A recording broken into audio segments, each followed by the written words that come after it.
Hi everyone. If you're wondering how to manage your finances well and you would like a visual representation of how you have managed your finances and where you see opportunity to financially grow, then this video is for you. Welcome to this video. In this one, we'll take a look at the financial plan template. This spreadsheet, this template is available to purchase. The link to this is in the description below, and also I'll add a comment down below so that you can just click on it and purchase this template. But hey, essentially, this video is a walkthrough of how to use this template. You would want to start with the last tab over here. It's called income streams and savings. Now here you would start by just making a note of where your income is coming from, right? All your income sources and how much do they pay you. Now as an example, I've just added these two columns with some information. You might have some salary, you might have some other freelance stuff that you do on the side, and this is the amount it makes you per annum, right? Now, as you enter these values, you will see the total of these values showing up right on top. And with this, I would also suggest that you add all of the savings that you have in your spreadsheet, right? So the idea is to get a total of how much you have saved today. Now, you might have some money in the bank or you might have some existing shares. Either way, go ahead and total up all the values, all the amounts that you have ever saved that is right there with you, and add that amount over here. And as you keep adding these amounts, you will see that the total shows up at the top. Once you have done finishing this tab, this information, you will have the total income that you have earned or you're expecting to earn this year and how much you have ever saved. So that's your total income and savings. Next, we will move on to the expenses and emergency funds. Now, this tab, you start off by making a note of all your expenses, right? Something that you need to survive, something that you need to live. Now, this could be things like rent that you might pay per week, some groceries, some food, some utilities. Now, all you need to do is just add the amounts per week, and the spreadsheet will automatically calculate how much would it cost per month. Once you have noted down all the items per week, you might also want to note the items that have a one-off cost. So these are the recurring amounts, recurring expenses, and this is might be just a one-off expense. This could be like a rent deposit or bond that you might have to pay for. It could be some repairs and maintenance. You could also have things like an unexpected medical bill, things like that. Once you start adding these numbers over here, you will see that on the right, we have all the totals being calculated automatically. Totals per week, the total expense per month, and the total of your one-off costs. Now, the whole idea of adding all your expenses in this spreadsheet is to calculate what the estimated emergency funds you might need if you were to calculate it for 6 months. So that value gets calculated over here. And as you can see, it is the total or it is the sum of the total one-off cost that you might have or you might need plus the total per month, total expense per month multiplied by 6 times. So that is for 6 months. Now, this would be the estimated emergency funds that you might need to set aside for 6 months. So whatever values you put in the expenses, that is how the values will get calculated for the emergency fund. So go ahead and be honest with yourself and add the expenses and one-off expenses in this spreadsheet. Once you have finished with those two tabs, you will come on to the wealth distribution tab. In this tab, you will see that you might have some records already filled. I want you to go ahead and start editing these records. You might start with adding stuff that you already have. So if you remember in the income and savings tab, you might have entered some institutions, maybe some banks and some shares and whatnot that you might already save. So I want you to go ahead and granularize that. So that was more high level values. Here you would want to go ahead and add every line possible. So maybe you might just have a savings account in one particular bank, but you might also have a term deposit in the same bank. So I want you to add each line item for everything that you have, and also go ahead and do some research in terms of where else can you put your money? Where else can you diversify your income? So maybe you might want to invest in some managed funds, and you might want to put some small amounts in that investment. Or you might want to give some loans or invest in a different bank. So every item here is research you would have done or something that you already have, and you would enter each line over here. Now, once you have entered all these lines, you want to distribute your wealth. So this value already shows how much wealth you have based on what you've entered in the income streams and savings tab. Now you would want to distribute that in such a way that the value, obviously the total still remains the same. So for instance, I have entered these values, which totals up to the same 46,100. Now let's say if I want to make another term deposit of 10,000, I immediately know that now my wealth distributed is more than the savings that I already have, which means I have to make 10,000 less somewhat. So if I still want to go ahead with this term deposit, I have to reduce 10,000 somewhere else in the spreadsheet. So anyway, I'll revert this back to zero. So you get the idea. You might want to consider distributing your wealth in these investments that you might like. Now, after your research, you might find that there are some line entries where you don't want to invest at all. For example, Best Bank here has a term deposit of 9 months with only 4.5% rate. Now, I don't want to put any money over there, so I've just entered zero and I've left it at that. That's fine. That's fine. There might be, as you do some research, there might be different institutions, different different places, but you might find that that's not really a suitable place you want to put your money into. And in that case, it's fine. You just enter some zero values and leave the spreadsheet to do its job. But if you have entered values, which means that you are considering or you will put some money in there. Now, you also have another column called is liquid. Now, this just means that should you need this money ASAP, maybe today or tomorrow, do you have access to that? Can you withdraw it? Things like savings accounts, usually you can withdraw. So I've checked it, but term deposits you can't. Maybe you have a 30-day notice or you have a 45-day notice, so you can't.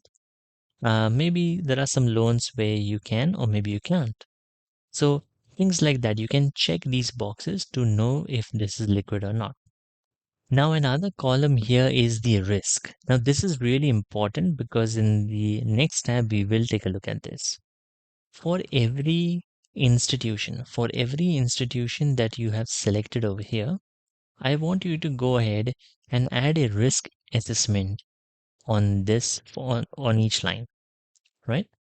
So, for example, ABC Investments, after doing some research, after checking their credit ratings, it seems like it is a bit of a high risk.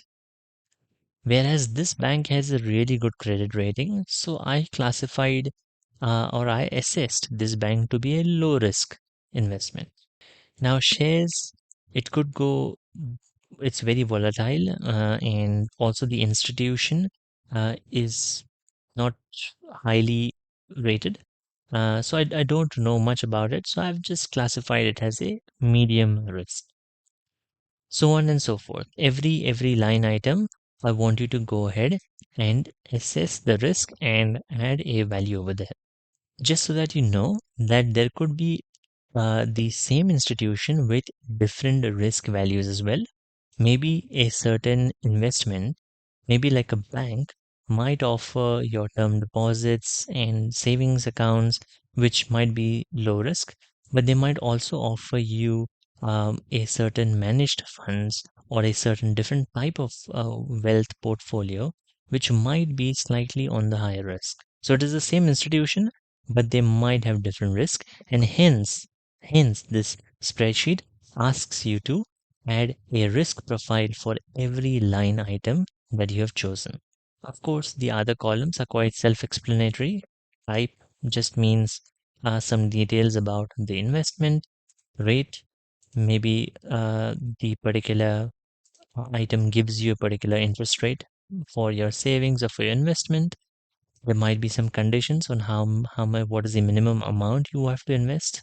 We have already spoken about investment. We have already spoken about the liquid category, and you might also want to add some notes, right? After you have filled this sheet up, you should basically have these two values the same.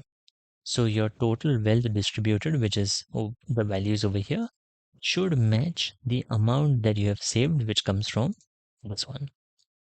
Of course, as and when you add more money to your accounts, maybe you get more salary, these values will change, which means that you would have more funds to distribute in your wealth distribution. All right, so we have done these three tabs. Now it's time to check our diversification report. Now, this is what a diversification report looks like. Let's start off with the distribution of funds. Now, all of this part is actually calculated by the spreadsheet itself, so you don't need to do anything. This table tells you, or first of all, groups all your investments from this wealth distribution tab by the risk profile. So what this table tells you is that under high risk, I have these two investments with this amounts, and out of this category, only this one has a liquid amount, which means only this one I can actually take this money out or withdraw this money out should I need it. Similar to high investments, you have low and you have medium. So this will automatically start grouping and updating this table as and when you add more value. So you update this table over here in this sheet. So this tells you the diversification or distribution of your funds based on the risk profile. As you can see towards the right, you have the breakdown of your funds, which is again also calculated, the total of how much you have distributed, and the total per risk category as well. So you have high, you have low, and you have medium and percentage. So this percentage basically tells you that 84% of my total wealth, total savings is in the low risk category, in the low risk institutions. All right, and the values, of course, the totals based on the table. Then you have the liquid funds, which is again also calculated. It just looks at these values here and says that there's a total of 26,500 liquid. That is actually divided in this category. So most of your money is actually in the low risk category, and then a little bit in high and nothing in medium. And then finally, you have a low risk distribution, which is again also calculated. It just looks at this section over here and it takes the percentage. So what this is saying is that Best Bank has 51.41% of the total amount invested in the low category, and GoGo Bank has 48% of the amount invested in the low category. Now, as you keep adding more of these items in the low category, because the actual spreadsheet will look a lot more populated than this. This is just a template. You might have multiple lines of low risk, and you might want to look at the percentages in each of those institutions. Now, on the right, we have something called as fund breakdown, but this is not calculated. This is ideal. So here, I need you to add some inputs over here. So the total amount is, of course, again, the total amount that you have saved. It comes automatically from the spreadsheet, from the other tab. Now here I want you to add some values for each of the risk profiles, right? So you have high, low, and medium. I want you to enter how much percentage, according to you, what is your ideal distribution of wealth, right? If I have to ask you. So you might say that I want 10% of my total savings to be in the high risk institutions. I want 70% of my total savings to be in low risk institutions and 20% in medium risk institutions. Now this is up to you. What are you comfortable with? If you say that 100% should be in low risk, it's up to you. Just enter 0 here in the high and 0 in the medium. That's okay. And if you want to say 50% in medium, 50% in low, it's again up to you. There's no right or wrong answer. It is up to you. The spreadsheet just visualizes what you have selected, right? It enables you to manage your funds, manage your finances better. So whatever percentage you have entered, this will give you the total values that you are looking forward to. This is the ideal amount that you should invest or distribute. Now, once you've done that, you will see that the colors over here changes. So the difference gets calculated and the colors get changed. So what this is saying is that high risk, my appetite is for 4,610. Have only invested 4,500, which means I still have a buffer of about 100. So I'm good. I'm good.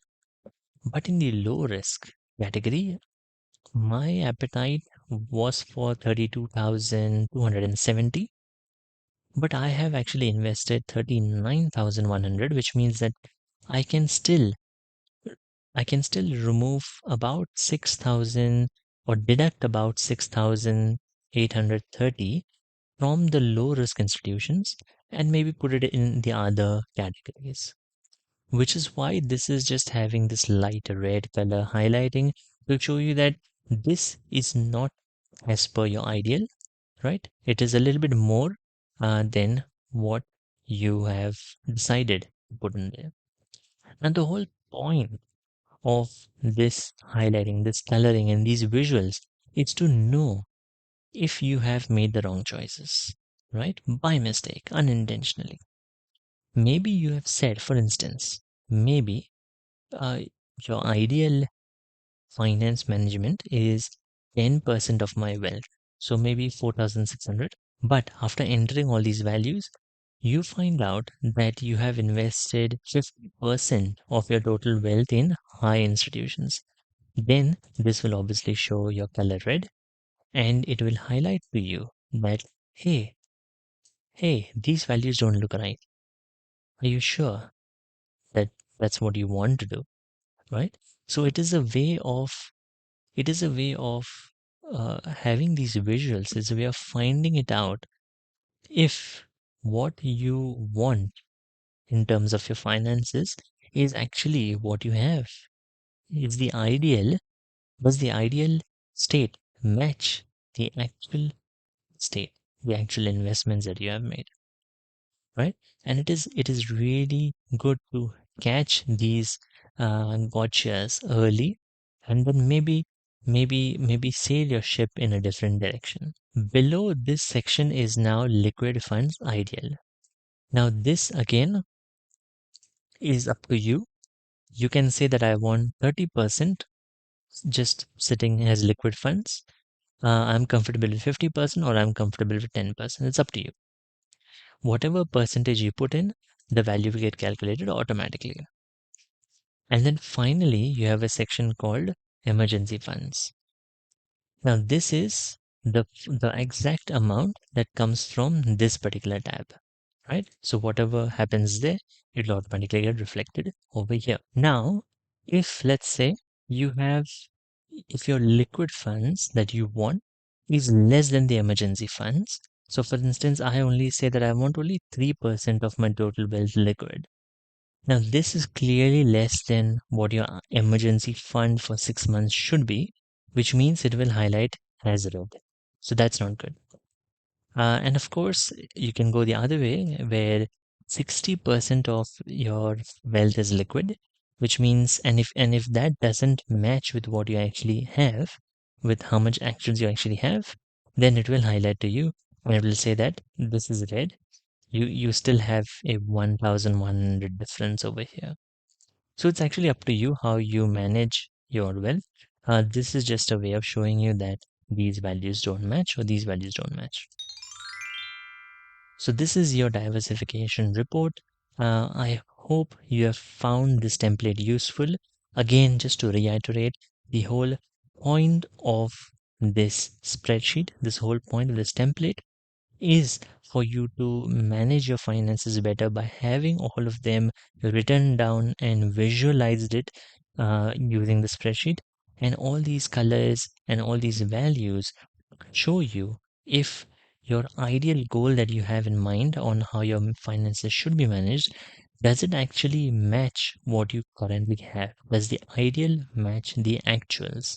And if it not, then it's really a good time to start sailing the ship in the correct direction. And if it is, well done. You have managed your finances correctly. So this, I hope this will really be useful to you. Personally, I do use this spreadsheet, and I've actually made this spreadsheet, this whole template based on the actual spreadsheet that I use for managing my finances, right? And I have anonymized all of the data. I have made my personal finance spreadsheet into a template, and I'm giving this to you for you to consume. All you have to do is just click the link in the description below to purchase this template. Now, along with the template, you also get a written guide, a PDF. So this will be when you purchase it using the link in the description below, you will get the template, you will get the written guide, and also you will get a link to the video guide. Now, of course, you get the templates, but you also get to convert this template into either you can keep it as the Google spreadsheet, or you can convert it into Microsoft Excel, or you can convert it to an open document. So you can export the template based on whatever file formats you use, and it should still all work well. Awesome. That was it for this video. Thank you so much for watching. I hope you purchased this financial plan template from the link in the description below. And of course, do let me know in the comments if you have any questions on how to use it, or if you have purchased it and if you found it useful, please add your testimonials down in the comments below. I'm looking forward to reading all of them, and I'm looking forward to enabling you to manage your finances well. Thank you so much for watching. Do like this video, subscribe to this YouTube channel, comment down below, and I'll see you in another video in this channel. Thank you.